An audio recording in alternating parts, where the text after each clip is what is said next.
Mafia Atiq Ahmad को मट्टी में मिला दिया गया, ये शब्द समाजवादियों को बहुत बुरे लगे और इस अतीक अहमद को इसकी औकात दिखा के रहूंगी कि हर आदमी एक जैसा नहीं होता है। मुलायम सिंह की सरकार में राजू पाल जी की हत्या हुई थी, तो एक औरत कभी भी ऐसे पार्टी में जाना नहीं स्वीकार करेगी। पी मतलब परिवार और डी मीन्स दागी और ए मीन्स अपराधी, इनका पीडीए का फुल नारा है। बात तो करती हैं राजू पाल की, लेकिन आपने दूसरी शादी भी की। मैंने अखिलेश यादव जी को बताया था कि भैया ऐसा ऐसा मेरे साथ ऐसा हुआ। जिस योगी जी ने मुझे न्याय दिया है, मैं उनको एक वोट दूंगी। नमस्कार, स्वागत है आपका यूपी तक पर। मैं हूं कुमार अभिषेक और हमारे खास पॉडकास्ट में हमारी खास आज मेहमान हैं पूजा पाल। जी हाँ, तकनीकी तौर पर समाजवादी पार्टी की विधायक हैं। हालांकि अब पार्टी ने समाजवादी पार्टी से उन्हें निष्कासित कर दिया है, लेकिन इस पूरे सत्र में अगर कोई एक शख्स सबसे ज्यादा चर्चा में रहा, कोई एक विधायक सबसे ज्यादा चर्चा में रही, तो वो थी पूजा पाल। आखिर सपा ने इन्हें क्यों निकाला?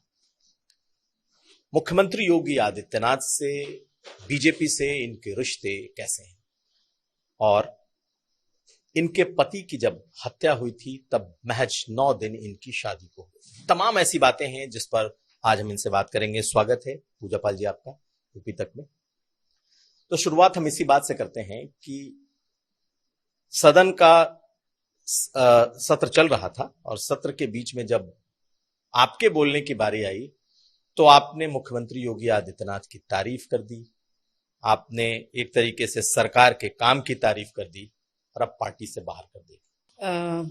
देखिए, मैंने राजनीति किन परिस्थितियों में की है वो मुझे लगता है सभी को पता है। और मैंने अपने पति को और उत्तर प्रदेश की पीड़ित परिवार को और अपने आप को न्याय दिलाने के लिए मैंने राजनीति में कदम रखा और इस सदन के चौखट तक आई। तो आज जब उस सदन में मुझे एक बार मौका मिला कि जो पीड़ित परिवार थे उनके लिए एक मुझे लगा कि जिन लोगों ने हम जैसी हजार महिलाओं को, हम जैसी पीड़ित महिलाओं को जिन्होंने न्याय दिलाया है, उनके लिए 2 शब्द रखा जाए। और क्योंकि विधानसभा चल रहा था, उसमें 24 घंटे का एक विजन दिया गया था। तो विकसित भारत और विकसित उत्तर प्रदेश में, तो उसमें सभी लोग को बोलना था, तो मुझे भी बोलना था। तो मगर मैं बोलूंगी किस पे? क्योंकि जब आप सदन पे बोल रहे हैं और आपके साथ कुछ अच्छा हुआ है तो आप अच्छा ही तो बोलेंगे और सही बोलेंगे। तो मैंने जब सोचा, तो जब मैंने पेन उठाया और जब मैंने लिखना स्टार्ट किया तो मेरे मन ने बोला कि मैं इस सरकार की 0 टॉलरेंस पे बात करूंगी और महिला सुरक्षा और 0 टॉलरेंस। जी 0 टॉलरेंस पे बात करूंगी। तो मैंने वही रखा और मैंने माननीय मुख्यमंत्री जी को आभार प्रकट किया। मैंने अपने संघर्ष को बताया, मैंने मुझे जो पीड़ा हुई थी उसको बताया, जो आम जनता को पीड़ा थी मैंने वो बताया। और जिन्होंने निजात दिलाया था, जिन्होंने उस परेशानी से हम लोगों को उभारने का काम किया, मैंने उनको सिर्फ धन्यवाद दिया, उनको थैंक्स बोला बस। मगर उसके बाद मुझे 4-5 क्योंकि 5 बजे भोर में मेरा समय आया, मैंने अपना वक्तव्य दिया। और जैसे मैं सदन में बैठी, मतलब 11 साढ़े 11 बजे के बीच में वो एक पत्र मिलता है कि आपको निष्कासित किया जाता है। आपने बोला और सदन में जब गई तो निकाल दिया गया, निष्कासित कर दिया गया। लेकिन ये बताइए, क्या सचमुच वो आपको उस वक्त दिमाग में आया जब आप सदन में थी कि मैं योगी जी को इसके लिए धन्यवाद दे दूं क्योंकि मैं पीड़ित थी, या कुछ आपने प्लान किया था, या आपको किसी ने कहा था कि भाई आपको इस पर बोलना चाहिए, या बिल्कुल स्पॉन्टेनियस था कि नहीं आपके दिमाग में आया कि ये वक्त है जब मुझे बोलना चाहिए? नहीं, देखिए, कोई प्लान नहीं, क्योंकि मैंने अपने जीवन में कोई प्लान नहीं किया। और प्लान करते भी हैं तो वो आप जानते हो कि मैं ईश्वर को मानने वाली महिला हूँ। सारा चीज ईश्वर ही करता है। बस मेरा ये था, क्योंकि आप ही सब लोग हैं, या जो सदन था 24 घंटे को आपको समय मिल रहा है और 24 घंटे का जब सदन है तो कोई विधायक नहीं बोलेगा तो ये भी तो गरिमा के खिलाफ है। तो अब बोलना ही है। पहली बात तो मैं बहुत कम बोलती हूँ, मगर जब बोलना ही है और इस सदन में बोलना है तो वास्तव में मैं सबसे पहले वही बात करना चाहूंगी कि जिसपे न्याय मिला है, और उसके बाद जब समय मिलेगा तो मैं महिलाओं की बात करूंगी, विकास की बात करूंगी, सारी बात करूंगी। मगर मुझे ये लगा कि नहीं, सदन में मुझे खड़े होकर के जो हम जैसी पीड़ित महिलाओं का जिन्होंने न्याय दिया है, मैं तो अपनी बात कर रही थी, मैं अपने संघर्ष की बात कर रही थी। और फिर मैं अपने जब संघर्ष की बात करूंगी तो उसमें तो फिर राजू पाल जी का नाम और अतीक अहमद का नाम और योगी जी की सरकार और मोदी जी की सरकार का नाम तो आएगा ही आएगा। तो उसमें फिर जब मैंने अपने संघर्ष बताया तो उसमें फिर आप नाम ना लेने के बावजूद भी फिर आपको थैंक्स बोलना पड़ेगा आखिरी में। तो बस उसमें मुझे धन्यवाद बोलना पड़ा, मैंने बोला। तो ये क्या माना जाए कि मतलब आपका सपा से कोई इस मुद्दे पर ऐसा नहीं था कि आप पार्टी में रहते हुए आपको नहीं बोलना था? मतलब आप अभी भी अपने को सपा में ही के नजदीक ही पाती हैं, ऐसा है क्या? क्योंकि आप तो कह रही हैं कि हमने जो बोला उस वक्त जो मुझे अच्छा लगा बोला। नहीं नहीं, देखिए है क्या कि ना समाजवादियों ने मुझसे कहा था और ना किसी ने कहा था, किसी ने नहीं। मैंने बताया, मैं बैठी थी, सब महिलाएं बोल रही थी एक जैसे, सब महिलाएं अपना कुछ तैयारी कर रही थी। तो फिर मैंने भी पेपर लिया, मैंने भी पेन लिया, मैंने अपना लिखना स्टार्ट कर दिया और बस यही था। उसके बाद जब किसी ने नहीं कहा, ना भाजपा के लोगों ने, ना सपा के लोगों, किसी ने नहीं, ये मेरा मन था। और जब जब मैंने बोला तो जो आप कह रहे हैं अभी, क्या बोले आप नहीं तो मेरा दूसरा सवाल ये है, ये बताइए कि फिर आपको लगता है कि कोई पहली बार तो आपने किया नहीं, जब राज्यसभा के चुनाव थे तब भी आपने क्रॉस वोटिंग की थी, बिल्कुल, और उस वक्त अखिलेश यादव ने आप पर कोई कार्रवाई नहीं की। उन्होंने बगावत करने वाले या फिर क्रॉस वोटिंग करने वाले करीब करीब 4 विधायकों को पार्टी से निकाल दिया था, लेकिन पूजा पाल को उन्होंने टच नहीं किया था। तो ऐसा नहीं लगता कि दूसरी गलती माफ नहीं की उन्होंने? भाई इस बार आपने कर दी तारीफ, तो अब आपके लिए निष्कासन नहीं नहीं, देखिए मुझे जो लगता है कि माननीय मुख्यमंत्री जी की तारीफ करना यहाँ पे सदन पे उनको नहीं वो लगा। जब मैंने ये कहा कि अतीक अहमद, मतलब माफिया अतीक अहमद को मट्टी में मिला दिया गया, मैं इनकी जीरो टॉलरेंस की मतलब की समर्थन करती हूँ, ये शब्द समाजवादियों को बहुत बुरे लगे। और ये किस लिए लगा है वो मुझे लगता है सभी को पता है कि वो अपना क्या सही करना चाहते हैं। जो मैं पिछड़ी समाज की महिला हूँ, जो मैं पीड़ित महिला थी, मैंने संघर्ष किया, मैंने अपने जीवन में बहुत से षड्यंत्रों का शिकार हुई, उसके बावजूद भी, सब कुछ जानने के बाद भी उन्होंने मुझे निकालने का काम किया, क्योंकि उन्होंने अपने कुछ जो उनसे जुड़े हुए लोग हैं, जिनसे उनको वोट मिलता है, तो उन्होंने एक संदेश देने का काम किया कि मेरे इस समुदाय के बारे में जो बात करेगा तो हम उसको अपने साथ आपको नहीं लगता है कि रखेंगे। उन्होंने मुस्लिम वोटों की पॉलिटिक्स के लिए आपको निकाला? बिल्कुल। और मेरा ये मानना है कि मैंने सिर्फ एक माफिया की बात की थी, और माफिया की इसमें बात करती हूँ क्योंकि आपने देखा होगा कि अतीक अहमद ना मुस्लिम का सगा था और ना हिंदू का सगा था। उसने अपने स्वार्थ के लिए, अपने आप को आगे बढ़ाने के लिए उसने सबकी हत्याएं की, किसी एक समुदाय की नहीं की, उसने अपने समाज को भी नहीं छोड़ा। हम आएंगे उसके अतीक अहमद के और पहलुओं पर, लेकिन आप पर तो ये आरोप है कि आपने पहले ही सपा को दगा दे दिया था जब आपने क्रॉस वोटिंग की थी राज्यसभा के चुनाव में। यही नहीं, जब बागी विधायक फोटो खिंचवा रहे थे तब भी आप उनके साथ थी, तो एक बगावत तो आपने कर दी थी। नहीं, अच्छा ये बताइए, मैं ऐसा तो नहीं हूँ कि मैं इस बार ही विधायक बनी हूँ। मैं 2007 से लेकर 12 से लेकर 17 तक मैं लगातार विधायक रही हूँ। और उसके बाद जो अभी आप बता रहे हैं कि हमने राज्यसभा में वोटिंग किया, तो ऐसे मौके तो मुझे बहुत पहले भी मिले होंगे। तो कभी आपने तो ये नहीं सुना कि पूजा पाल ने वोट क्रॉस किया। मगर ये बताइए कि जीवन में इतनी बड़ी खुशी, इतनी बड़ी उपलब्धि, इतना बड़ा चैन शांति कभी मिला भी तो नहीं था। और जिस सरकार से मुझे मिला, और उनके लोग या मान लीजिए मेरे राजनीतिक सहयोगी सिर्फ एक वोट मांग रहे हैं, तो इससे मतलब मैं समझती हूँ बहुत छोटी सी चीज है। क्योंकि देखिए जिनके घर का नौजवान जिनके घर में कभी दुख नहीं पहुंचा, जिनके घर में कभी हत्याएं मर्डर नहीं हुआ है, वो शायद हम जैसे और मेरा और हम जैसी महिलाओं का वो दर्द नहीं जान सकते। मगर जिसके यहाँ हत्या हुई है, जिसने सारे दुखों को देखा है, तो उसके लिए राजनीति भी छोटी है, विधायकी भी छोटी है, और एक वोट तो मान लीजिए मेरे लिए बहुत छोटा है। मैंने राज्यसभा में सिर्फ इसलिए वोट किया क्योंकि उत्तर प्रदेश में योगी आदित्यनाथ जी ने जिस तरह से अपने होने का, मुख्यमंत्री होने का जिस तरह से उन्होंने एहसास करवाया है, वो किसी मुख्यमंत्री ने नहीं करा, आपको पता ही है। और आपने देखा कि प्रयागराज में जिस तरह से अतीक अहमद के लड़के के द्वारा जिस तरह से हत्या की गई, उसके वीडियो आए, उसके फोटो आए, तो ये बताइए कि ऐसे गुनाहगारों को कैसे माफ कर दिया जाए।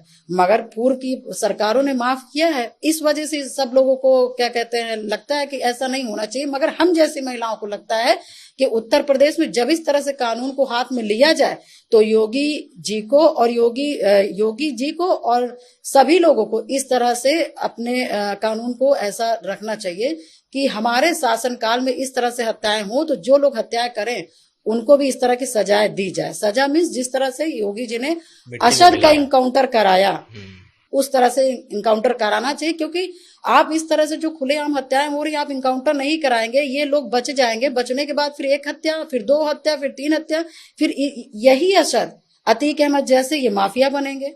तो फिर पता नहीं कितने राजू पाल जैसे हत्या हो जाएगी, और पता नहीं कितने पूजा पाल जैसे लोग विधवा हो जाएंगे। तो ऐसा तो नहीं चलेगा ना। जो योगी जी ने किया बहुत अच्छा किया। और आपको लगता है कि इसी वजह से आप योगी जी के साथ, हाँ, बिल्कुल बिल्कुल, मेरा और कोई स्वार्थ नहीं और कोई कुछ नहीं। क्योंकि मैं तो विधायक थी। मुझे वोट देने से क्या मिल जाएगा या वोट ना देने से क्या मिल जाएगा, मेरे वोट का तो कोई फर्क ही नहीं पड़ता है। बस ये मेरा अपना अंतरात्मा था। मैं दुनिया का नहीं जानती कि किस वजह से लोगों ने वोट किया, मगर मेरा वोट शिव जानता है कि मैंने किस लिए दिया। मैंने सिर्फ खुश होकर के दिया, क्योंकि मैंने अपने जीवन में बहुत दुख, बहुत षड्यंत्र, बहुत पीड़ा सहे हैं। इस वजह से मुझे लगा कि जिस सरकार ने, जिस योगी जी ने मुझे न्याय दिया है, मैं उनको एक वोट दूंगी। चलिए, लेकिन आपने जैसे ही योगी जी के बारे में बोला, वैसे ही आपको निष्कासन का पत्र थमा दिया गया। जी जी। पार्टी से निकाल दिया गया। जी। 1-2 दिन बाद आपकी योगी जी से मुलाकात भी हुई, तस्वीरें भी आई कि आप योगी जी से मिली, क्या बात हुई? देखिए, वो मुलाकात एकदम कैजुअल था, जैसे एक विधायक मिलते हैं मुख्यमंत्री जी से। क्योंकि हम लोग जब सदन आते हैं तो बहुत सा काम लाते हैं अपने क्षेत्र का, तो जो मंत्री जी लोग को काम दिया जा सकता है वो दे दिया जाता है। जो बड़े काम होते हैं, जो मंत्री नहीं कर सकते हैं, तो वो माननीय मुख्यमंत्री जी से मिल करके हम लोग लास्ट में एक बार मिल करके उनको देने का काम करते हैं। और जिससे जब मुख्यमंत्री जी को काम देते हैं तो कहीं ना कहीं क्षेत्र में विकास का उनका मतलब काम करते हैं। तो वो मुलाकात सिर्फ एक क्षेत्र के काम के लिए था। लेकिन पूजा जी, ये कहा जाता है कि जितने लोगों ने बगावत की आपके साथ उस वक्त, सपा से बागी होकर के या अलग होकर के उन्होंने वोट किया राज्यसभा में, औरों की महत्वाकांक्षा मंत्री बनने की हो सकती है। बाकायदा अखिलेश यादव ने जब बाहर किया पार्टी से, तो ये कहा कि मैं सबको फ्री करता हूं, जाइए आप लोग मंत्री बनिए, अगर आपको मंत्री बनाया जाता है तो आप मंत्री बनिए। आप भी चर्चा सुन रही होंगी कि आपको भी पार्टी से जब निकाल दिया गया तो आपके मंत्री बनने की भी चर्चा सुन रही होंगी कि आपको भी मंत्री बनाया जा सकता है। आपने चर्चा सुनी, और सुनी तो कैसा लगा? नहीं, अभी तो फिलहाल मैंने नहीं सुना। अभी तो मैं आप ही के मुंह से सुन रही हूँ। और मान लीजिए इस तरह का चर्चा है तो वो मेरे से कोई किसी तरह की बात नहीं हुई, किसी प्रकार का नहीं। और क्योंकि आप ही लोग नहीं, अभी तो मैं देख रही हूँ कि जब से मैंने सदन में बोला है तो आप ही लोग मुझसे बुलवा ही रहे हैं, मतलब कि आप ही लोग के साथ समय मेरा जा रहा है। तो अभी तो मेरी किसी से किसी प्रकार की बात नहीं हुई है, क्योंकि मैं ईश्वर को बहुत मानती हूँ और मैं अपने मुंह से कभी झूठ नहीं बोलती। ईश्वर इस चीज से बचाए, अभी तक बचाए, आगे भी बचाए। मंत्री बनने की उम्मीद है कि अब आप मंत्री बनेंगी, क्योंकि फ्री भी हो गई? देखिए, मैंने तो कभी ये जीवन में सोचा ही नहीं, क्योंकि मैं तो विधायक बनने के बाद भी लड़ती रही। और मैं तो ज्यादातर दुश्मनी लड़ी, और आप समझ लीजिए अपने क्षेत्र का काम भी की। मगर आप समझ लीजिए कि मैं अतीक अहमद से लड़ते लड़ते राजनीति की हूँ। तो आप सोचिए कि मुझे बहुत संघर्ष करना पड़ा इस विधायकी में भी काम करने के लिए। तो मंत्री का तो कभी मैंने सोचा ही नहीं, सपने में नहीं। तो अभी भी क्या ही सोचूं, क्योंकि एक और सवाल ऐसा मेरा कोई हैंड्स नहीं है, ऐसा मेरा कोई वो नहीं है कि मेरे लिए कोई क्या कहते हैं उसको, मेरे लिए कोई सोर्स लगाए, मेरे लिए कोई सिफारिश लगाए। और जहां तक मैं मानती हूँ कि टिकट तो देखिए राजू पाल जी के आशीर्वाद से मिल जाता है, और चुनाव में जनता के आशीर्वाद से जीत जाती हूँ। इसमें मेरा कोई अपना वो नहीं है, बस मेरा मेहनत करती रहती हूँ बस। मगर मैं, क्योंकि मेरी भी औकात नहीं है टिकट लेने की, मगर मेरी एक क्षमता बन पाई है तो वो मेरे पति से बन पाई है। एक सवाल पॉलिटिकल और है इसमें। अभी आपने जब सदन में बोला तो ब्रजभूषण शरण सिंह ने कहा कि भाई अगर उन्होंने योगी जी की तारीफ की है, योगी जी के बारे में बोला है, तो कोई भी दूसरा दल नहीं सहेगा, पार्टी ने निकाला है तो सही कहा, सही किया है। तो आप इसको कैसे देखते हैं? देखिए, कभी कभी कभी कभी कोई बात, कोई वाक्य, कोई घटना, कोई दुर्घटना वो राजनीति से परे हो जाता है, वो सीधा सामाजिक सामाजिक हो जाता है। तो हम लोगों की जो लड़ाई थी वो हम लोगों की सामाजिक थी। तो सामाजिक जब लड़ाई हो या सामाजिक जब बात हो तो फिर आप कैसे नहीं धन्यवाद देंगे, आप बताइए। ऐसे तो मुझे एक घटना याद आ रही, ऐसे तो मुलायम सिंह जी भी थे, माननीय प्रधानमंत्री जी का उन्होंने बड़ा प्रशंसा किया और उन्होंने आशीर्वाद दिया। उन्होंने प्रशंसा करते हुए कहा कि आपकी सरकार बहुत अच्छा काम कर रही है और मैं चाहता हूं कि आप दोबारा क्या कहते हैं, दोबारा सरकार आप बनाइए। तो ये प्रशंसा ही तो था, ये और क्या था। तो जब जो इंसान काम अच्छा करेगा तो ना चाहकर के भी प्रशंसा करेगा। हमारा मुंह बंद भी रहना चाहेगा तो हमारा ये जो मन है ना वो कभी बंद ही नहीं होने देगा, वो अपने आप से निकलता है। तो वो जो हम लोग के साथ जो हुआ है, या तो हो सकता है कि विपक्ष ने कभी कुछ खोया नहीं है। और खासकर देखिए राजनीति है, ये कुर्सी से बहुत बड़ी कुछ चीजें परिवर्तन नहीं होती है। कुर्सी चली भी जाती है तो मैंने 1000 नेताओं को देखा है वो जिंदा रहते हैं, मगर मैंने देखा है कि जब घर का आदमी खत्म हो जाता है, जब उसकी हत्याएं हो जाती हैं, तो हम जैसी महिलाएं अनाथ हो जाती हैं, बच्चे अनाथ हो जाते हैं, घर में खाना कपड़ा व्यवस्थाएं सब छिन्न भिन्न हो जाती हैं। तो वो जो चीज होती है ना, तो जो वो महिलाएं जो झेलती हैं तो महिलाएं समझ सकती हैं, शायद विपक्ष नहीं समझ सकता, क्योंकि विपक्ष ने कभी अपना खोया नहीं था। और इसी तरह से मैं कहना चाहूंगी कि अतीक ने भी अपना कभी नहीं खोया था।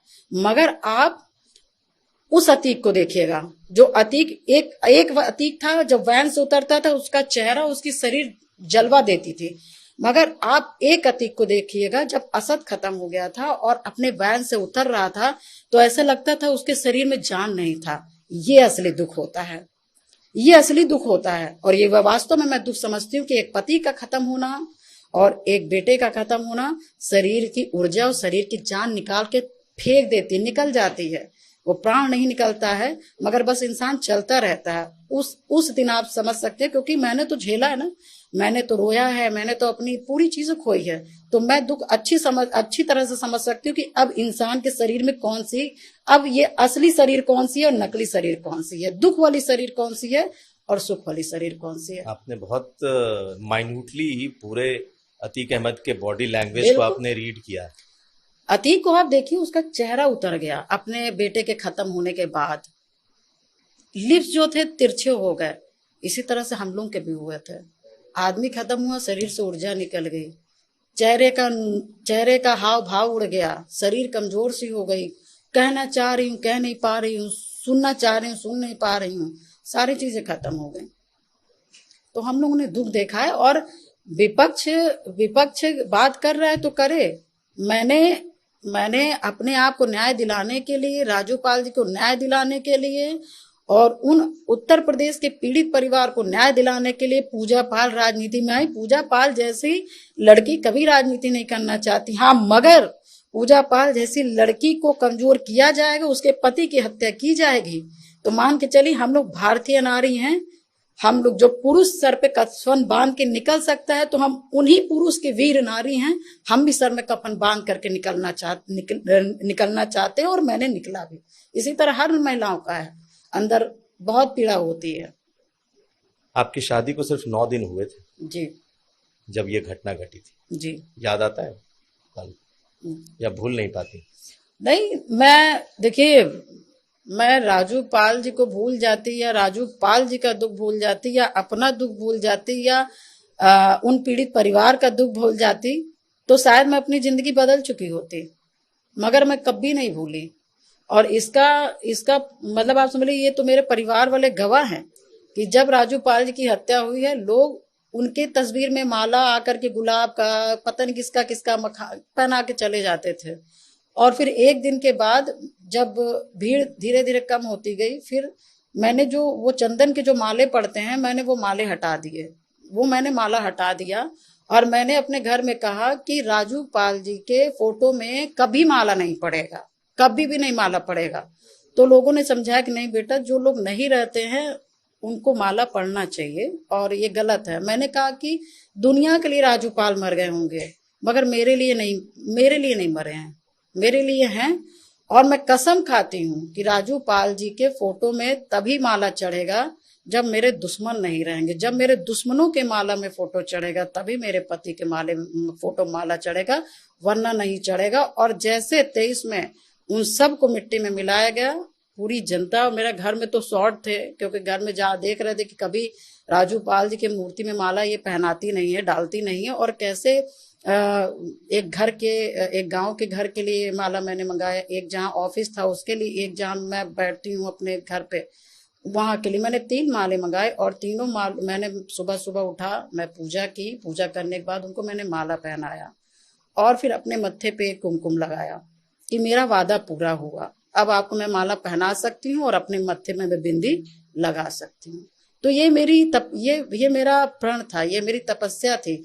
और मैंने कहा ना कि आप जब अपनी ऊर्जा से, अपनी सोच से काम करते हैं ना, तो शिव भी आपकी सुनते हैं, शिव भी आपकी सुनते हैं। और आपको चाहे जितनी कमजोर हो, चाहे आप पैसे हो चाहे ना हो, घर हो चाहे ना हो, गाड़ी हो चाहे ना हो, चाहे आपके साथ आपके घर में चाहे राजनीतिक के लोग हों चाहे ना हो, आपको आगे बढ़ाने वाले लोग हो चाहे ना, मगर आपकी नीयत अच्छी है, आपकी सोच अच्छी है, तो आपको शिव बढ़ा देगा। वही आपका परमात्मा और आपका पिता बन जाता, वही आपका बॉस बन जाता है। मेरे बॉस वही है, शिव।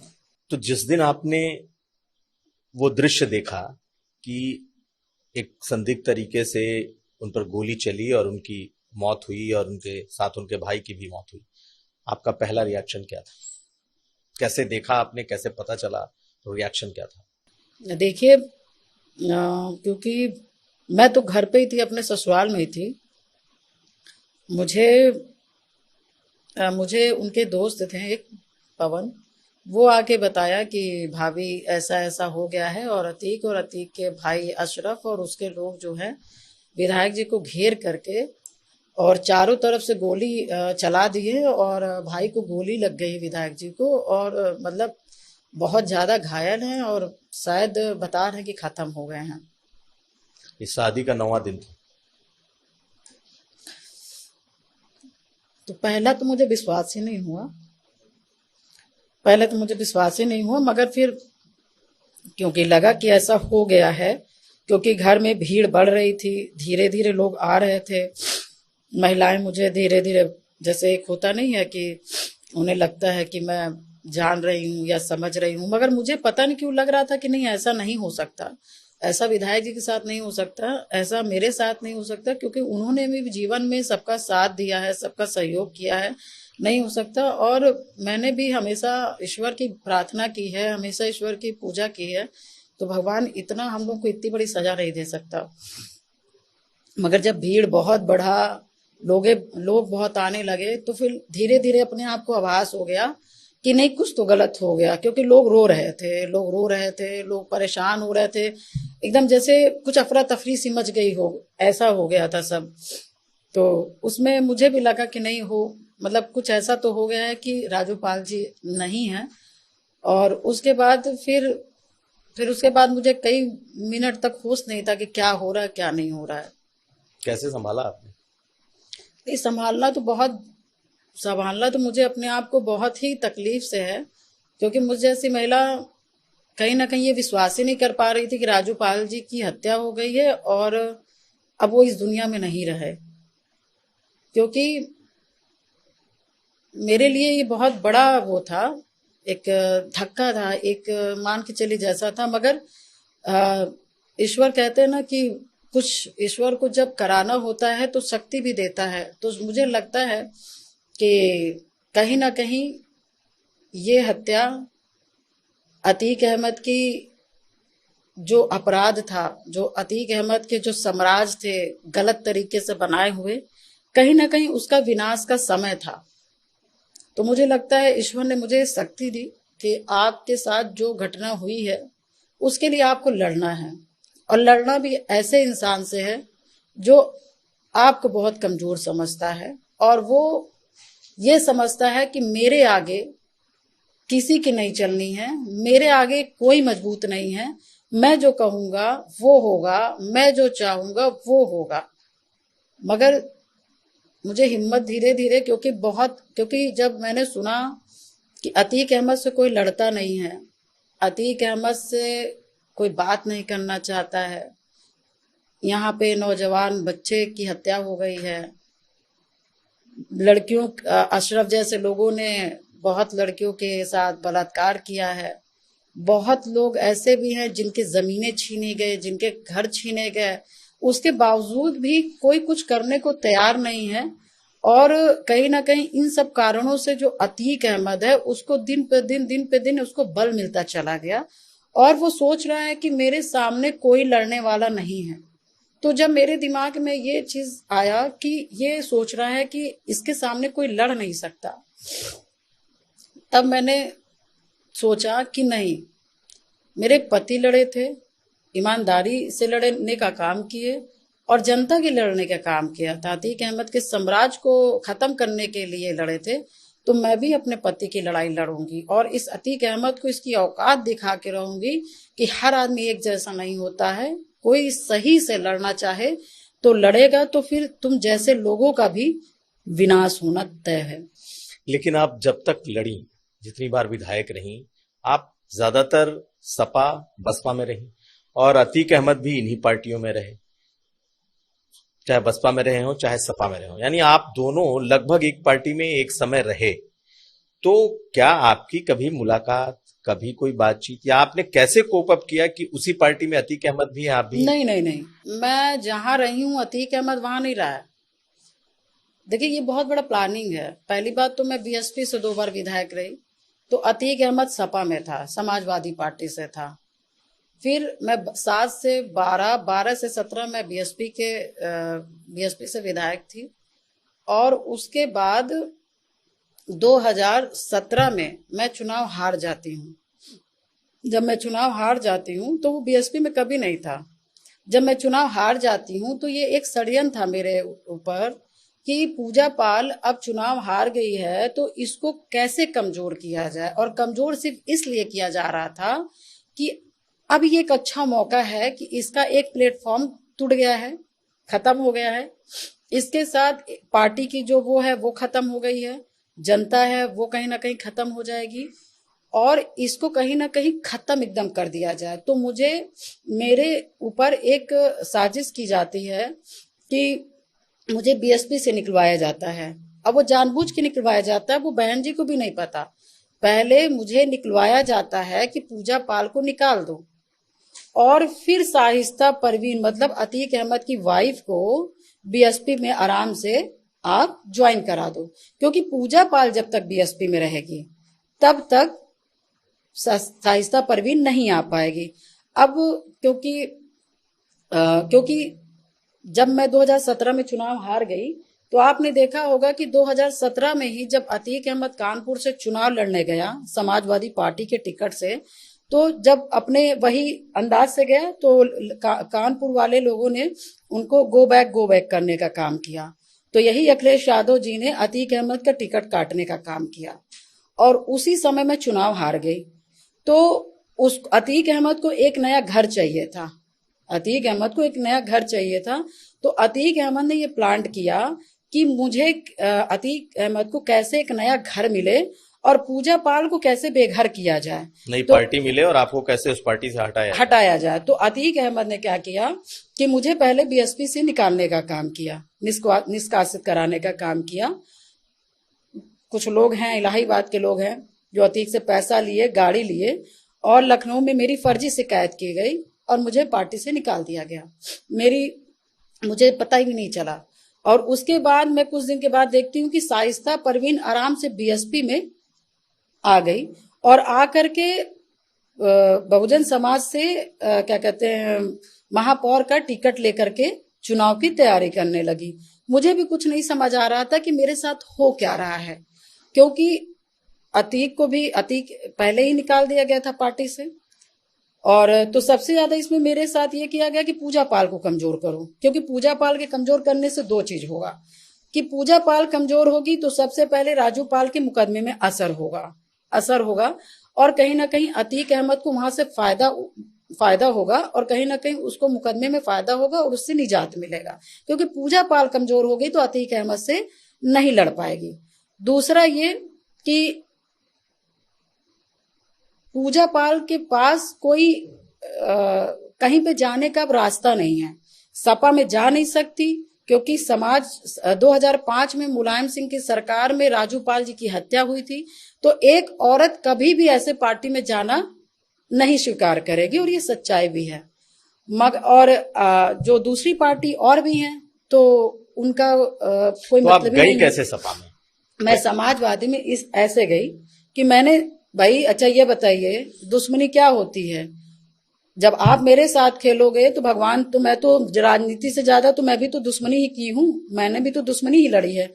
जब मैंने देखा कि अतीक अहमद मेरे घर से मुझे निकाल दिया और मैं कहीं ना कहीं मैं कहीं नहीं जा सकती, तो मैंने ये देखा कि उस समय मैं अखिलेश यादव जी में परिवर्तन देख रही थी। मैंने देखा कि यही अतीक अहमद को सिराथू में जब आए थे तो उन्होंने मंच पे कहीं ना कहीं हटाने का काम किया, धक्का दिया था, और ये एक नेता के लिए, एक विधायक सांसद के लिए बहुत बड़ी बात होती है।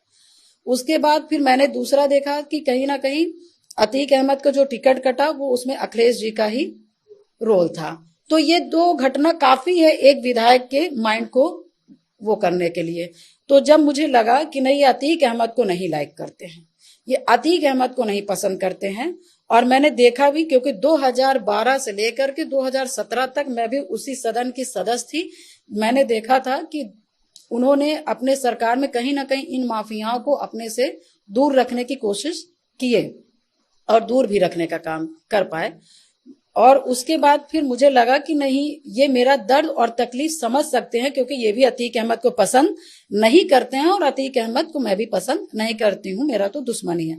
तो इस नाते, इस विचार से मैं अखिलेश यादव जी के समाजवादी पार्टी में गई। तो कभी आपकी अखिलेश जी से मुलाकात हुई, बात हुई जी, उन्होंने कुछ कहा आपको? नहीं, बिल्कुल, क्योंकि देखिए बहुत सी बातें देखिए विचारों से स्पष्ट हो जाती हैं, क्योंकि जब आपकी पार्टी काम करने लगती है तो वो एक मैसेज देती है, और वो मैसेज कहीं ना कहीं हम जैसे कार्यकर्ताओं, हम जैसे विधायकों के पास आता है, तो हमारी जैसा विचार होता है, हम आपसे जुड़ने का काम करते हैं। और हमने बताया नहीं, साफ साफ हमने देखा था कि अतीक अहमद को उस जगह से हटाया गया। तो जब अतीक अहमद उस जगह से हटने का काम किए तो मैं वहां पर जाने का काम की और मुझे टिकट भी मिला, मैं विधायक भी बनी और मैं चुनाव भी जीती। तो इस तरह से बस ये हुआ कि अतीक अहमद वहां से निकाले गए, अतीक अहमद बीएसपी में गए और मैं समाजवादी में गई, क्योंकि अखिलेश यादव जी की ये नई समाजवादी थी और नई समाजवादी में मेरा दुश्मन अतीक अहमद नहीं था। आपको लगता है कि नई समाजवादी है, बदली हुई समाजवादी है जिसको क्यों लोग कहते हैं, या फिर उसी ढाक के तीन पात? नहीं, देखिए मुझे लगता है कि उन्होंने कोशिश तो की, मगर जो उनके अगल बगल के लोग हैं, जो और भी लोग हैं, या मान लीजिए जो उनके समाज का वोट तो है ही है उनके साथ, जो उनके साथ दूसरा जो वोट है, कहीं ना कहीं उनको ये लगता है, मुस्लिम वोट उनको कहीं ना कहीं लगता है कि हम इनसे दूर नहीं हो सकते। और हमने थोड़ा सा कुछ इन समुदायों के लिए जो भी कुछ किया कि, तो मुझे लगता है कि ऐसे समाज के लोग मुझसे कट सकते हैं। तो कहीं ना कहीं उनके अगल बगल के लोग और उनके साथ जो चलने वाले लोग कहीं ना कहीं फिर से उनको उसी फीडबैक में ला करके खड़ा कर दिए हैं जो पहले समाजवादी करती थी। क्योंकि इसका जीता जागता उदाहरण है कि 2023 में एक मर्डर होता है प्रयागराज में, जो कि अखिलेश यादव जी सदन में चिल्लाते हैं कि क्योंकि उस समय सदन चल रहा था और वो हत्या हुई, और यही अखिलेश यादव जी सदन में चिल्लाते हैं कि क्या कहते हैं वो बीएसपी को उनको जोड़ दिया, क्योंकि उस समय शाइस्ता परवीन क्योंकि चुनाव की तैयारी कर रही थी महापौर का, तो उन्होंने ये दिखाया कि बीएसपी की, और उसके बाद फिर जब उन्होंने ताओ बेस में आकर के कहा कि ऐसे लोग आपके सरकार में हत्या कर रहे हैं, तो फिर माननीय मुख्यमंत्री जी भी वहीं पे थे। उन्होंने कहा कि जिन लोगों ने इस तरह का कृत्य किया है मैं उनको मिट्टी में मिला दूंगा। और जब वास्तव में ऐसे लोगों को, मिट्टी मीन्स ये है कि इनकाउंटर, जब ऐसे लोगों का इनकाउंटर हुआ तो सबसे ज्यादा पीड़ा किसी को हुई तो समाजवादी पार्टी के लोगों को हुई। तो इससे फिर ये दर्शाता है ना कि आप सिर्फ राजनीतिक के लिए, उस हत्या के लिए आपने यहाँ पे बोला, मगर जब उसके रिएक्शन में वास्तव में जब इनकाउंटर होने लगे और जब जो माफिया है मिट्टी में मिलने लगे तो सबसे ज्यादा आपको तकलीफ हुई। और आपने कहीं ना कहीं उस इनकाउंटर को आपने फेक दिखाया। आपको ये नहीं दिखा कि उत्तर प्रदेश में पता नहीं कितनी महिलाओं की मांग सूनी कर दी गई, पता नहीं कितने माताओं की गोदी सूनी कर दी गई, पता नहीं कितने बहन बेटियों की इज्जत लूट ली गई, पता नहीं कितने गरीब किसानों की जमीनें हड़प ली गई, पता नहीं कितने लोगों के घर गिरा दिए गए। इनको नहीं पता है, मगर इनको बस ये पता है कि वो अतीक अहमद का लड़का था और उसने गोली चलाई थी। वो छोटा था मगर वो बच्चा था और उसका फेक इनकाउंटर हो गया। उनको फेक इनकाउंटर दिख गया, मगर उनको ये नहीं दिखा कि वो अतीक अहमद का लड़का है और सरेआम गोली चलाया और एक हत्या करके बैठा है। उनको ये अंतर नहीं दिख रहा। उनको बस ये दिखा कि अतीक अहमद का लड़का है तो ये बेगुनाह है। आपको लगता है कि अतीक का पूरा साम्राज्य खत्म हो गया है या फिर अभी बाकी है? देखिए, अधिकतर तो कहीं ना कहीं अतीक अहमद का कहीं ना कहीं नुकसान हुआ, क्योंकि वही धरती पे नहीं है। पाप करने वाला उसका भाई नहीं है, अशरफ नहीं है, और पाप में पैर रखने वाले जो दुनिया में गए थे, अशद, ऐसे लोगों का भी नहीं है। तो नुकसान तो हुआ है। उन्होंने अपने करनी का, भगवान ने हर्जाना तो उनको दिया है, मगर अभी भी उसके परिवार के लोग हैं जो ये एक सपना देख करके बैठे हैं कि हम शासन प्रशासन के आंख में धूल झोंकते रहें और हम अतीक के एंटी बने रहें। और उसके ऐसे बहुत से गुर्गे हैं जो शांति से बैठे हुए हैं, मगर काम कर रहे हैं, मगर शांति से बैठे हुए हैं और वो सही समय आने का इंतजार कर रहे हैं। और इन जो बच्चे हैं उन बच्चों को ही आका मान करके उनको आगे बढ़ाया जाएगा और एक फिर से एक साम्राज्य किया करा जाएगा। तो क्योंकि देखिए, हम लोग जमीन से जुड़े लोग हैं, हम लोग प्रयागराज में ही रहते हैं, वहीं जमीन पे काम करते हैं, तो क्या बातें चल रही हैं, क्या चीजें हो रही हैं, सब बातें पता चलती रहती हैं। अब थोड़ा आपसे कुछ उन सवालों पर आते हैं जो हो सकता है आपको असहज भी करें। आपने देखा होगा जैसे ही आपका निष्कासन हुआ, जैसे ही आपने मुख्यमंत्री योगी आदित्यनाथ की तारीफ की, आप पर आरोपों की बौछार भी लगी और ये कहा गया कि आप बात तो करती हैं राजूपाल की, लेकिन आपने दूसरी शादी भी की, बकायदा आपके पति के नाम, तस्वीरें, तमाम चीजें हैं। तो ये क्या है, कितनी सच्चाई है और इसमें क्या हुआ? देखिए, सच्चाई, पहली बात तो मैं बताना नहीं चाहती हूँ, सच्चाई बहुत कड़वी है और बहुत गंदी है, क्योंकि जो इस पे मिले हैं कहीं ना कहीं वो मेरी बात सुनेंगे तो उनको बड़ा अजीब सा फील होगा। मगर ये है कि जब इंसान 100% 24 कैरेट का सोना हो करके भी जिसके ऊपर इल्जाम लगे, फिर मजबूर हो जाता है बोलने पर। और मुझे लगता है कि मैं मजबूर ही हूँ, क्योंकि मेरा समाज मेरी तरफ बहुत गर्व से देखता है। और मैंने अपने जान की नहीं सोची, मैंने अपने परिवार, अपने भाई बहनों, किसी की तरफ नहीं मैंने देखने का काम किया। मैंने सिर्फ एक चीज देखने का काम किया कि कैसे राजूपाल जी को न्याय मिले, कैसे मुझे न्याय मिले और कैसे उत्तर प्रदेश की जनता को न्याय मिले, जिस तरह से मेरी तरह महिलाएं दुखित हैं। और आज उस महिला पर इस तरह के अशोभनीय टिप्पणी की जाए तो कहीं ना कहीं बहुत शर्म की बात है। मगर मैं समझती हूँ कि ये समाजवादियों का ये एक रूप रहा है, जो कहते तो हैं कि हम महिलाओं का बहुत सम्मान करते हैं, मगर सम्मान इनके यहाँ रत्ती भर नहीं है, रत्ती भर नहीं है। इस चीज को मैं 2-3 साल काम करके देख चुकी हूँ। और आज क्योंकि मैं बताना चाहूंगी कि मेरे ऊपर जो षड्यंत्र हुआ, तो इस घटना को, इस षड्यंत्र को मैंने समाजवादी के मुखिया को मैंने एक एक बात बता दी शादी को लेकर के, कि किस तरह से मेरी दूसरी शादी प्लानिंग से हुई, और सिर्फ इसलिए हुई कि इसके रहते हुए कभी भी क्या कहते हैं अतीक अहमद को इस राजूपाल के मुकदमे में क्या कहते हैं इसको रिलैक्स नहीं दिया जा सकता, और कभी इसके रहते हुए अतीक अहमद को फिर से इलाहाबाद में राजनीतिक में जिंदा नहीं किया जा सकता, तो कैसे हटाया जाए। तो मेरे ऊपर जो शादी के जो षड्यंत्र हुआ था, मैंने अखिलेश यादव जी को बताया था कि भैया ऐसा ऐसा मेरे साथ ऐसा ऐसा हुआ है। उन्होंने कहा चलो कोई बात नहीं, होता रहता है, फिलहाल तुम परेशान मत हो। मगर जिस तरह से मेरे निष्कासन के बाद इस चीजों को नहीं, यहाँ पे आपकी शादी जो दूसरी कराई गई, ये अतीक अहमद को बचाने का एक षड्यंत्र था। बिल्कुल। तो ये कैसे था? देखिए, ये षड्यंत्र जो लड़की 2005 से, जब शादी की उम्र थी, 2005 से 2017 तक नहीं करती है, और ना उसके ससुराल वालों ने कभी दबाव डाला, और ना कभी मैंने ही कहा कि मैं शादी करूंगी।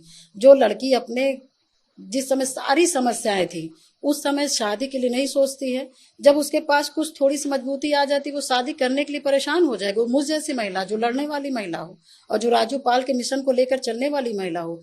मैं एक छोटी सी, क्योंकि समय हो तो मैं बताऊं। नहीं, बताइए, आप पूरी बात बताइए। देखिए, 2006 में राजूपाल जी की हत्या, 2005 में राजूपाल जी की हत्या होती है। 2006 में राजूपाल जी का ट्रायल चलता है। उसमें आपने एक नाम सुना होगा, बड़ा चर्चित नाम, मतलब आपने सुना होगा उमेश पाल का। तो उमेश पाल, कहने को तो वो मेरे बुआ के लड़के थे, वो मेरे भाई थे, वो बुआ के लड़के थे, और कहने को मेरे भाई थे, मगर उन्होंने सदैव अतीक अहमद के लिए काम किया। मैं 2005 में राजूपाल जी की हत्या हुई, 2005 में ही मैंने चुनाव लड़ने का काम किया, और जब मैं चुनाव हार गई तो उमेश पाल ने देखा कि इसके पास गरीबी ही गरीबी है, न राजूपाल इसके लिए कुछ छोड़ करके गए हैं, न इसके मैके में कुछ है, और न इसके पास पैसे हैं, न इसके पास गाड़ी है, न इसके पास लोग हैं कि ये इतनी मजबूत हो कि मैं इसका सहयोग करूं। तो इन्होंने, जब मैं चुनाव हार गई तो इन्होंने मेरा साथ छोड़ दिया, और उमेश पाल ने। उसके बाद फिर राजूपाल जी की हत्या होने के बाद 6 महीने बाद ट्रायल चला। ट्रायल में इन्होंने, उमेश पाल ने क्या किया कि अतीक अहमद के पक्ष में मुकदमा कर दिया। जब सन 2006 में अतीक अहमद के पक्ष में मुकदमा कर दिया, इन्होंने कहा कि मैंने अशरफ को नहीं देखा कि राजूपाल को गोली मारे हैं। तो उसके बाद से, फिर उस दिन से मेरा सोच अलग हो गया। ये चश्मदीद थे क्या? नहीं, चश्मदीद गवाह ये नहीं थे, चश्मदीद गवाह रुखसाना थी, तो ये भी गवाह थे, बनाए गए थे। तो मैं इनसे अलग हो गई। मैं उसी दिन 2006 से मैं इनसे अलग हो गई, और 2006 से अलग हो करके मैं 2016 तक अलग रही, और 2006 से लेकर के मैंने जिला कचहरी में, हाई कोर्ट में, सुप्रीम कोर्ट में मैंने अकेले मुकदमा लड़ा, और मैंने अकेले राजनीति की। ठीक है। और उसके बाद एक समय आता है 2016 का। 2016 में मैं सुप्रीम कोर्ट में अपने राजूपाल का मुकदमा लड़ रही थी। सुप्रीम कोर्ट से एक आदेश होता है कि राजूपाल का जो हत्या हुई थी, दिन दहाड़े हुई थी, उसकी सीबीआई जांच कराई जाए। सीबीआई जांच की आर्डर होती है, और जो भी पुराना है उसको खत्म करके नए तरीके से जांच हो, और इसमें जो भी दोषी हैं उनको सजा दी जाए। अब सब जगह के लिए राजूपाल जी का मुद्दा कितना बड़ा है मैं नहीं जानती, मगर मेरे प्रयागराज के लिए बहुत बड़ा मुद्दा है राजूपाल जी का मुकदमा। फिर आप समझ लीजिए, जब ये आर्डर हुआ तो 4 दिन ये जो आदेश था, ये 4 दिन ये प्रयागराज में खूब चला, खूब हेडलाइंस चली, खूब चला। मुझसे भी बहुत मीडिया के लोग ने बात की। उसी बीच में उमेश पाल ने फिर मेरे पाल समाज के लोग, गैरनाथ पाल और एक महगांव के हैं शिवलाल पाल, तो उन लोगों को भेजा और उन लोगों को बुलाया और बातचीत किया अपना, जैसे भी कि पूजा पाल से कह दो कि उसने बहुत लड़ाई लड़ी, अकेले लड़ी, जितना नहीं लड़ना चाहिए था उससे ज्यादा लड़ी, मगर उससे हमारा समझौता करा दो और समझौता करा दीजिए, क्योंकि मैं गवाही देना चाहता हूं। अभी लोगों को क्या लगता है कि वो राजू पाल के मर्डर के गवाह थे, मगर राजू पाल वाले में वो गवाही दे चुके थे। उनका दूसरा मुकदमा था जिसमें वो अतीक अहमद से लड़ रहे थे, तो उसमें गवाही देना था उनको। जब वो देखे कि राजू पाल का मुकदमा उठ गया है, तो उसी समय उन्होंने अपना भी मुकदमा खुलवा लिया, और खुलवाने के बाद उन्होंने पाल समाज के लोगों को बुलाया और कहा, मेरा हाथ जोड़ करके निवेदन है, वो तो मुझसे नहीं बोलेगी क्योंकि मैंने उससे बहुत बड़ी गद्दारी की है, मगर उससे कह दो कि क्या कहते हैं, मुझसे बोले, और मुकदमा तो मैं मतलब कि मुकदमा अतीक अहमद का ही है, सजा पड़ जाएगा तो कहीं ना कहीं उसके ही दुश्मन को सजा पड़ेगी। तो समाज ने कहीं ना कहीं मुझसे बात किया और दबाव डाले कि नहीं विधायक जी, तुम दुनिया का मदद करती हो, ठीक है, वो किसी का नहीं है, मगर ठीक है इस मैटर में वो अतीक को सजा पड़ जाएगी तो सही रहेगा। तो फिर मैंने कहा कि ठीक है, मैंने कहा ठीक है, मैं बात करूंगी। फिर मैंने बात किया, मैंने कहा कि मैं चलो खड़ी रहूंगी, तुम गवाही दे देना, क्योंकि इनकी हिम्मत नहीं पड़ रही थी अतीक के सामने अकेले गवाही देने की कोर्ट में। उमेश पाल की। तो हाँ, तो मुझे ऐसा उमेश पाल ने सिर्फ यूज किया कि अतीक, पूजा पाल खड़ी रहेगी तो अतीक अहमद को हिम्मत नहीं पड़ेगा कि मेरे कॉलर को पकड़ ले या मुझको मार पीट दे। तो अतीक अहमद कहीं ना कहीं मुझसे खौफ खाया और पूरी गवाही भी हो गई। पूरी गवाही मैंने सन 2017 में कराई। उसके बाद इसी में एक मर्डर हो जाता है, एक मर्डर हो जाता है। फिर उसमें कहीं ना कहीं थोड़ा सा मैं संक्षिप्त मतलब मैं थोड़ा बताना चाहूंगी, बहुत बड़ा मैटर है। तो उसके बाद फिर उमेश से हमारा इसी तरह से बोलचाल स्टार्ट हुआ। अब एक मर्डर होता है, और मर्डर किस वजह से होता है कि उमेश पाल पहले अतीक के फेवर में थे, मतलब 2000, क्योंकि 2012 से लेकर के 2016 तक वो वो अतीक के पक्ष में रहे, मगर जैसे देखे कि राजू पाल का मुकदमा खुल गया है तो वो फिर अतीक अहमद से गद्दारी कर दिए।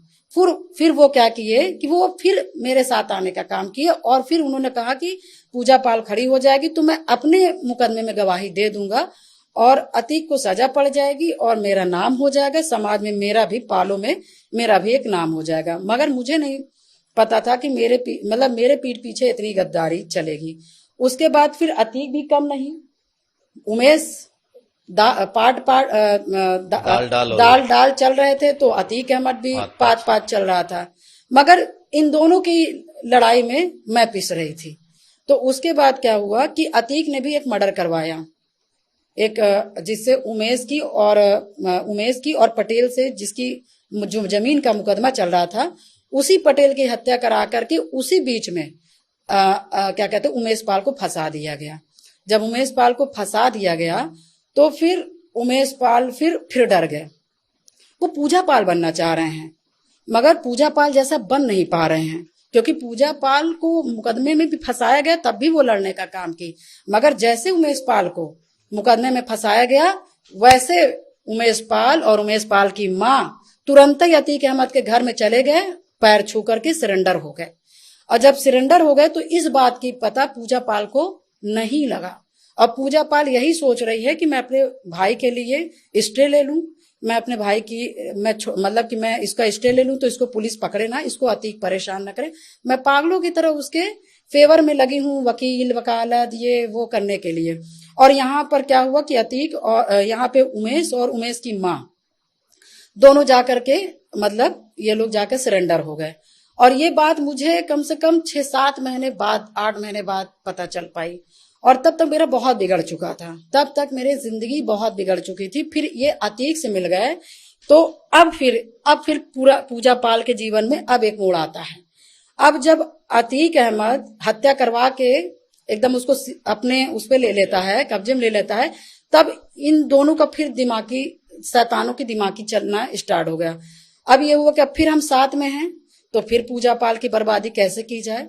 तो अब ये दोनों देख रहे हैं कि ये औरत बदलने वाली नहीं है, ये लड़ेगी, और क्योंकि सीबीआई जांच करा चुकी है, जब सुप्रीम कोर्ट से सीबीआई जांच करा के ला सकती है तो फिर अपने गवाहों को भी इकट्ठा करके जाएगी, बयान कराएगी, गवाही कराएगी, जिरह कराएगी और अतीक को सजा भी पड़वा सकती है। तो फिर इन दोनों ने क्या किया कि इन दोनों ने जब फिर मुझे पता नहीं कि महेशपाल मिल गया है। फिर इसने क्या किया कि फिर मुझे बुलाया और कहा बेटा कि तुम बहुत परेशान हो, तुम्हारा चेहरा मैं देखता हूं तो मुझे रुलाई आती है, मुझे ये दिक्कत होती है। मैंने तुम्हें हमेशा सफेद साड़ी में देखा, मैंने तुम्हें कभी लाल साड़ी में देखा, मैंने तुम्हारे मांग में कभी सिंदूर नहीं देखा।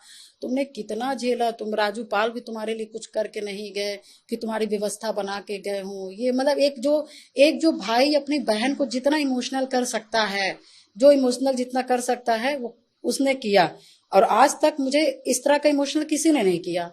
फिर मुझे नैनीताल लेकर के गए, मेरे वहां पे वकील रहती हैं, वहां लेकर के गए और वहीं पर और भी ज्यादा मेरे ब्रेन को वॉश किया गया कि तुम्हारा परिवार तुम्हारे खर्चे पे चलता है, तुम्हारा परिवार तुम्हारे पैसे पे पलता है, तुम कल बूढ़ी हो जाओगी तो ये साथ नहीं देंगे, तुम्हारा कल का भविष्य क्या होगा। मतलब एक लड़की को जैसे अकेली लड़की को डरवाना होता है, उसी तरह से मुझे कहीं ना कहीं भयभीत किया गया। फिर मुझे कोई तुम्हारा साथ दे चाहे ना साथ दे, मैं तुम्हारे साथ हूं, मैं खड़ा रहूंगा। तो इस तरह का कहीं ना कहीं वो और नैनीताल में उनकी पत्नी दोनों ने मुझे बरगलाने का काम किया। और मुझे परजात के लोगों ने, मुझे दूसरे लोगों ने कहा कि विधायक जी अपने बारे में सोचिए, मुझे कुछ लोग और उन्होंने कहा कभी अपने बारे में सोचिए, मगर मैं कभी नहीं सोची। मगर जैसे मैं परिवार में फंसी और जैसे मैं ऐसे लोगों के बीच में फंसी, कहीं ना कहीं मेरा भी माइंड अजीब सा हुआ कि भाई है, हो सकता है सही कह रहा हो। और फिर तब भी मेरा मन कठोर था, मैं नहीं पिघली। तो फिर इसने इमोशनल मुझे, जहां मेरा जो शक्ति थी वहां पे वार कर दिया। जैसे रावण की नाभि में होती है ना शक्ति, वैसे मेरा वहां जहां राजू पाल के मुकदमे में बसती थी मेरी जान, वहां पे वार कर दिया। उसने कहा कि ऐसा है कि तुम परेशान मत हो बेटा, तुम शादी तुम्हारी हो भी जाती है तो ये मुकदमा मैं अपनी मुकदमा की तरह लड़ूंगा। ये मुकदमा राजू भाई का मैं अपने मुकदमा की तरह लड़ूंगा और अतीक को सजा दिलवाऊंगा। और तुम देखना, जितना तुम नहीं सोची होगी मैं उतना अतीक का मैं करने का काम करूंगा। मैं भी, क्योंकि बहुत ज्यादा लोग घर में है नहीं बातचीत करने वाले, मैं बहुत बात नहीं कर पाई और उनके कहने पर कहीं ना कहीं ये शादी मतलब लिखा पढ़ी वाली हो गई। मगर ये भी मैंने कहा ना, मेरा सिर्फ थोड़े समय के लिए मुझे परेशान करता है। और फिर मुझे पता चला, मुझे कुछ ही दिन में पता चल गया, क्योंकि जब मैं आई हूं तो इनको लगा कि मैं सफल हो चुका और अतीक को भी लगा कि मैं सफल हो चुका।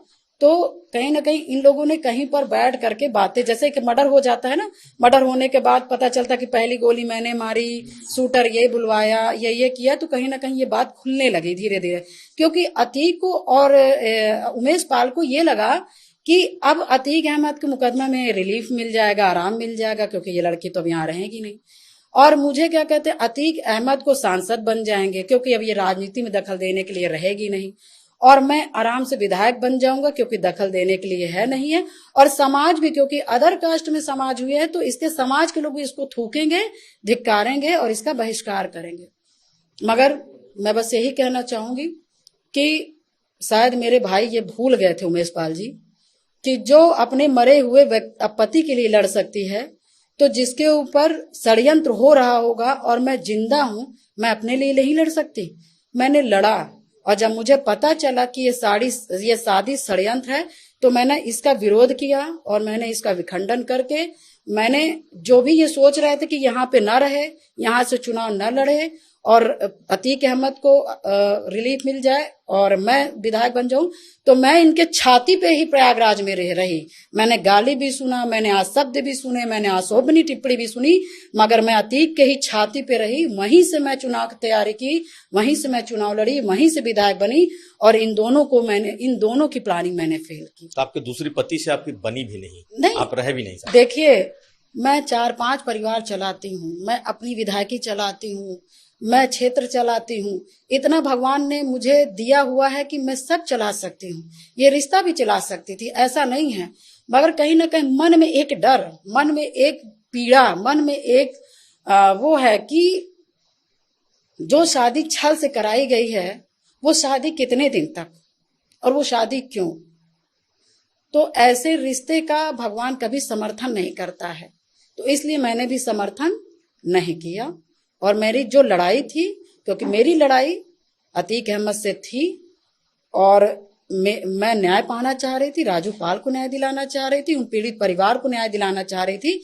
इसलिए जब मेरी जिंदगी बर्बाद हो सकती है पहले, तो पूजा पाल एक जिंदगी और अपना दूसरा भी बर्बाद कर सकती है अतीक अहमद को बर्बाद करने के लिए।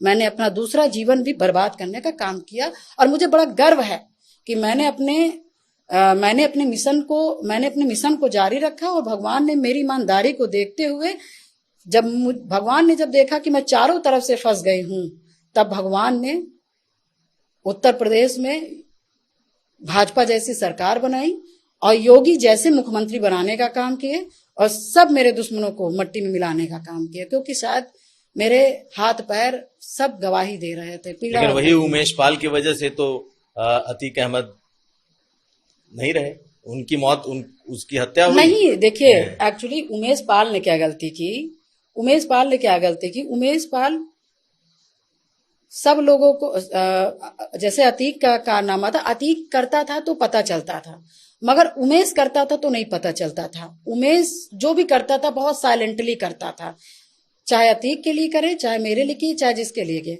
मतलब मैं टोटल ये बता दूं तो उमेश पाल न राजू पाल के लिए थे, न पूजा पाल के लिए थे और न अतीक अहमद के लिए हुए। और अंता बस वो ये कर रहे थे कि वो सिर्फ अपने आप के सगे थे। वो अपना हित और अपना अहित देख करके 18 साल उन्होंने काम किया बस। मतलब संक्षिप्त में, छोटे में कहा जाए तो ये है। और जो आपने कहा कि हत्या, तो हत्या राजू पाल जी के मुकदमे की वजह से नहीं हुई, क्योंकि आप जब कभी जाएंगे वहां पर, आप जाइए, आप अपने चैनल के माध्यम से वहां पर नॉर्मल जनता से पता लगाइए, तो उनके जो चरित्र था, उनका जो व्यवहार था, उनका जो स्वार्थ था, वो आपको पता चल जाएगा। क्योंकि लास्ट में जब 2016 में अतीक से मिले, तो वो अतीक के इस बार जब अतीक से मिले थे, तो अतीक के जमीन के लिए बहुत बड़ा काम करने लगे। अतीक के लिए मतलब बहुत बड़ा काम करने लगे और जमीन का खुल के अच्छे से काम करने लगे, करोड़ों। तो जब अतीक का और उमेश का पैसे का हिसाब किताब होने लगा, और ये हिसाब किताब साहिस्ता और उसके बच्चे करते थे, तो जब उसको पैसे का हिसाब किताब उमेश में काफी अरबों करोड़ों रुपए का जब ऊंचा नीचा हुआ, और उमेश ने साफ साफ कह दिया, जब अतीक गुजरात गए तो कहीं ना कहीं उमेश को लगा कि अब अतीक गुजरात से लौट के नहीं आएंगे। इस वजह से फिर उमेश का मन एकदम गंदा हो गया। मतलब कहने का तात्पर्य मैं ये कह सकती हूँ कि एक बड़े चोर का पैसा, एक बड़े चोर की जमीन एक छोटा चोर लेने लगा। तो अतीक अहमद को ये बात अच्छी नहीं लगी और उसके बाद अतीक अहमद ने उसकी हत्या करा दी। बिल्कुल, आपने बहुत डिटेल से बताया। ये बताइए, जब आपने देखा कि आज अतीक की हत्या हो गई, गोलियां चली, सब कुछ टीवी पर था, आपने भी वो दृश्य देखे होंगे, आपकी उस वक्त की फीलिंग क्या थी? देखिए, मुझे, क्योंकि मैं अतीक से लड़ी रही थी, तो मैं बस ये है कि मुझे खुशी मिली। और ये मेरा ईश्वर जानता है, पता नहीं कि मुझे विश्वास था कि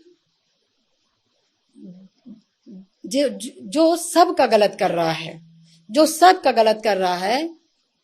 सबका शोषण कर रहा है, जो सबके परिवार का दुखों का कारण बन रहा है, ईश्वर उसका भी कभी ना कभी करेगा, मुझे तो विश्वास था। इसलिए जब ऐसा कांड, जब अतीक के साथ ऐसा हुआ, तो मुझे बहुत ज्यादा अचंभा नहीं लगा, मगर बस मुझे ये लगा कि ईश्वर, मैं जितना चाहती थी, मैं जितना तुमसे मांगी, मुझे मेरे जीते हुए मुझे दिख गया, मेरे आंख के सामने।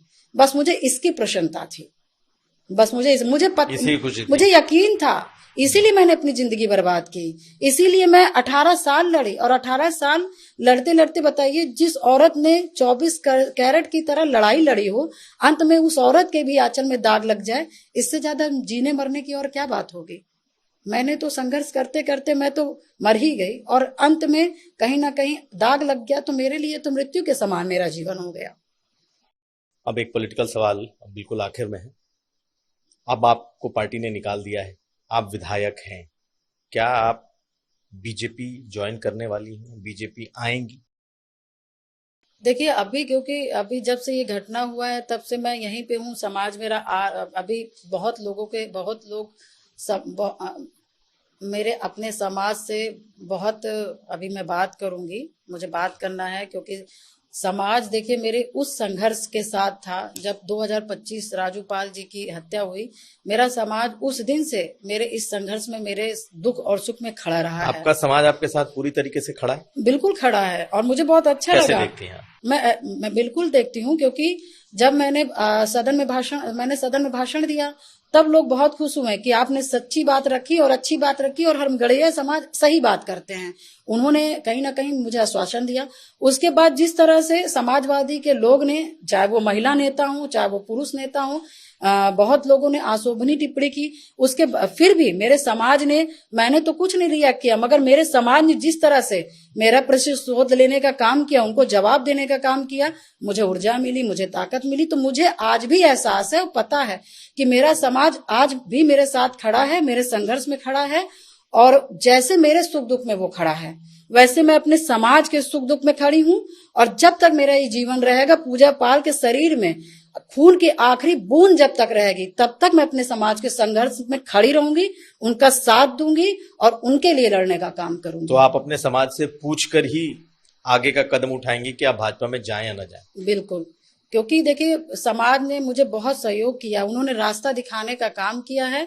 और समाज, क्योंकि मुझे अभी देखिए जनता की सेवा करनी है और समाज का सेवा करना है, और बातचीत करूंगी उसके बाद, क्योंकि अभी आगे क्या होगा मुझे खुद नहीं पता। रियल में बताऊं, मैंने अभी कुछ नहीं सोचा, मगर मैं इतना फिर मैं आपको बताती हूँ कि मैं जो नहीं सोचती, मेरा शिव सोच करके तय करके रखा रहता है, वो मेरा पिता है। लेकिन आपके बारे में तो कहा गया कि आपने सब सोच करके रखा था, सोच के ही आपने राज्यसभा के दौरान वोटिंग की, सोच करके ही आप शांत रही थी और सोच करके ही इस वक्त आपने मौका चुना। नहीं नहीं, ये तो देखिए, ये तो मुख्यमंत्री जी भी जानते होंगे कि उनसे कितनी मुलाकात हुई और कौन सी बात हुई, वो भी जानते होंगे।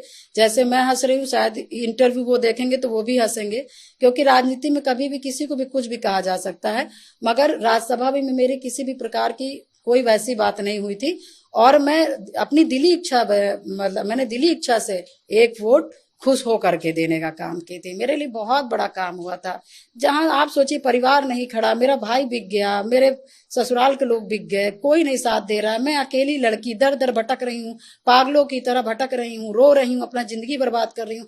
उस जगह आप सोचिए, योगी जैसे महात्मा, योगी जैसे इंसान भी धरती पे होते हैं, ये आप सोच सकते हैं?